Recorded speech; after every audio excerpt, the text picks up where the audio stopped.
പല ആളുകളും ധരിച്ചിട്ടുള്ളത് പരീക്ഷണം എന്ന് പറഞ്ഞാൽ രോഗമാണ്, മരണമാണ്, സമ്പത്ത് നഷ്ടപ്പെടലാണ്, സൗന്ദര്യമില്ലാതിരിക്കലാണ്, മറ്റു ബുദ്ധിമുട്ടുകളാണ്. അതാണ് പരീക്ഷണം. എന്നാൽ ആരോഗ്യമുണ്ടാവുക, സമ്പത്തുണ്ടാവുക, സൗന്ദര്യമുണ്ടാവുക, ജോലി ഉണ്ടാവുക, സ്ഥാനമാനങ്ങൾ ഉണ്ടാവുക, അതൊക്കെ അനുഗ്രഹങ്ങളുമാണ് എന്ന് പലരും ധരിച്ചിരിക്കുന്നു. എന്നാൽ അറിയണം, പരിശുദ്ധ ഖുർആനിലൂടെ അല്ലാഹു സുബ്ഹാനഹു വ തആല മനസ്സിലാക്കി തരുന്നത് വനബുലൂക്കും ബിശ്ശർരി വൽ ഖൈരി ഫിത്നതൻ, ഖൈറു കൊണ്ടും ഷർറു കൊണ്ടും അല്ലാഹു നിങ്ങളെ പരീക്ഷിക്കുന്നതാണ്. അപ്പോൾ ഖൈറായി നമ്മൾ കരുതുന്നതും പരീക്ഷണമാണ്, ഷർറായി നമ്മൾ കരുതുന്നതും പരീക്ഷണമാണ്. രണ്ടും പരീക്ഷണമാണ്. സമ്പത്ത്, സൗന്ദര്യം, ആരോഗ്യം ഒക്കെ പരീക്ഷണമാണ്. ഈ സമ്പത്തും ഈ ആരോഗ്യവും ഈ ഒഴിവ് സമയവും അതേപോലെയുള്ള കാര്യങ്ങളുമൊക്കെ അള്ളാഹുവിലേക്ക് അടുക്കാനുള്ള സൽക്കർമ്മമാക്കി നമ്മൾ മാറ്റണം. ദീനിൻ്റെ മാർഗത്തിൽ അതിനെ ഉപയോഗപ്പെടുത്തണം. അള്ളാഹു പരിശോധിക്കുന്നതും അതാണ്. അതുകൊണ്ടാണല്ലോ ഒരുപാട് നിഅമത്തുകൾ ലഭിച്ച സുലൈമാൻ അലൈഹിസ്സലാത്തു വസ്സലാം അദ്ദേഹം പറയുന്നത് എന്താണ്?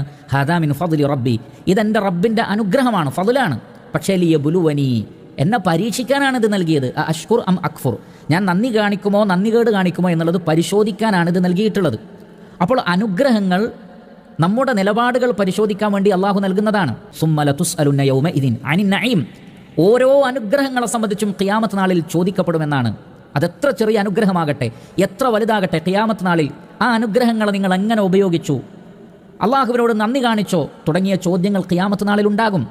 അതുകൊണ്ട് പ്രിയപ്പെട്ട സഹോദരങ്ങളെ, എന്തൊരു നിഅമത്തുകൾ, അനുഗ്രഹങ്ങൾ ലഭിച്ചാലും അതിന് നമ്മൾ അള്ളാഹുവിനോട് നന്ദി കാണിക്കുകയും അള്ളാഹുവിന് ഇഷ്ടപ്പെട്ട മാർഗത്തിൽ അതിനെ നമ്മൾ വിനിയോഗിക്കുകയും അള്ളാഹുവിന് ഇബാദത്തുകൾ ചെയ്തുകൊണ്ട് അള്ളാഹുവിലേക്ക് അടുക്കുകയും വേണം.